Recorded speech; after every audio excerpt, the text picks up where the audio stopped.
This episode of Soldier Knows Best is brought to you by Ting.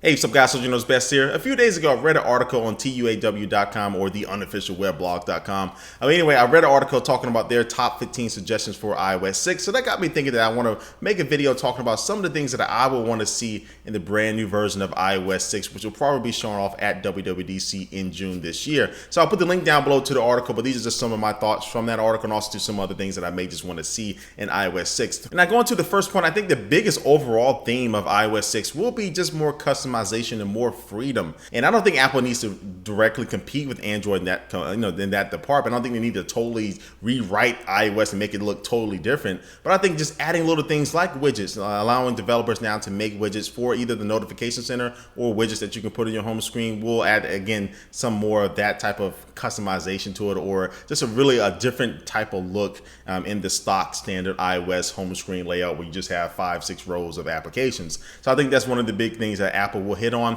And also just different, one of the things that they talk about in the article that I just truly, it just frustrates me every day. It gets worse and worse. It's just having to go into the settings every single time to turn off Bluetooth or to turn off Wi-Fi or to change Wi-Fi networks or just to adjust my brightness on my iPhone.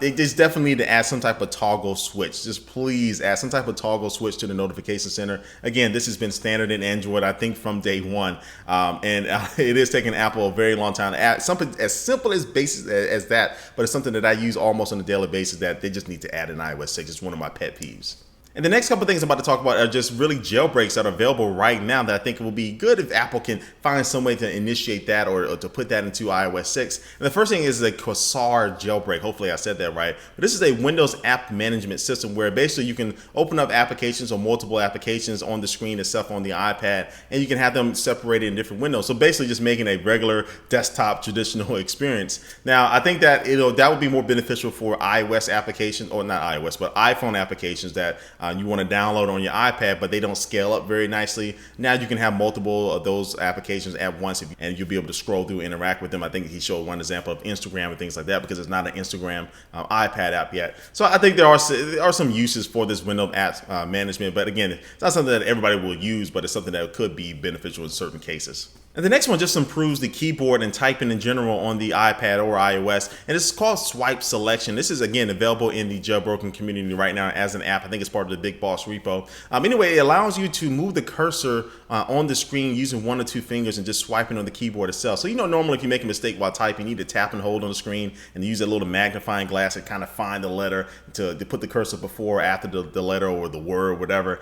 This allows you just to swipe on the keyboard using 1 finger to go slower and to be a little bit more precise, or use 2 fingers to go swipe really, really fast and move the cursor along so you can go ahead and make your correction as needed. So again, those are just some of the few things that I would like to see in iOS 6. I think just really with the announcement of the Samsung Galaxy S3, which I talked about in the video last week, I'll put the videos up here somewhere. You can click that, it'll take you to that video if you wanted to. But I think they are introducing a lot of cool features on top of Android 4.0 Ice Cream Sandwich. Samsung is adding a lot of features that they created themselves to it, which look really great and which look awesome. And I think that this is the time for Apple to really step up. I think now is the time where they can actually take some risks. They got a lot of the big stuff. They checked off a lot of the big stuff that people wanted in iOS. Now it's time for them to go ahead and start taking a couple chances again. So anyway, guys, this is just my thoughts about iOS 6. But before we head out here, let's take one last look at our sponsor for this video.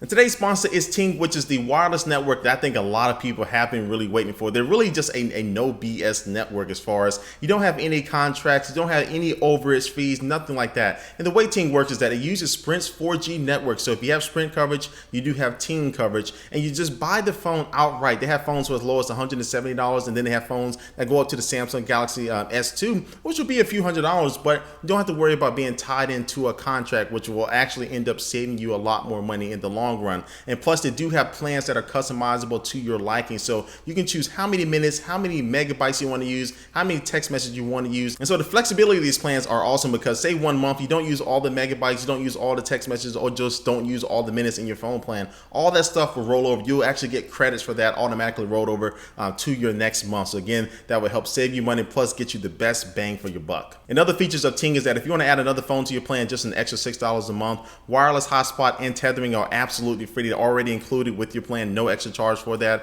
They have no hold customer support, so if you do need to call them for any reason, it rings and then somebody just answers right away. That is unheard of for a cell phone company. They have really easy bills to understand. If you need to cancel for any reason, again, there's no contract. You simply log into your account and cancel, but you probably wouldn't, because this is pretty awesome. If you're looking for something like this, some type of service like this, Ting is a great solution for you. So if you're going to get a good deal right now and also save $50 on your phone, if you do decide to go ahead and go with Ting, you can go to SoldierKnowsBest.ting.com. No coupon code needed. Just go to SoldierKnowsBest.ting.com. And also for the month of May, Ting is running their Jump Your Contract promotion. So every single day, they're going to be buying one of you guys out of your current mobile service contract for up to $300. So if you want to go ahead and enter this contest, you can go to ting.com/DYC.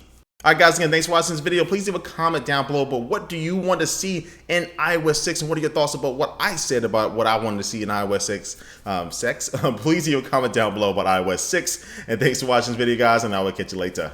Peace.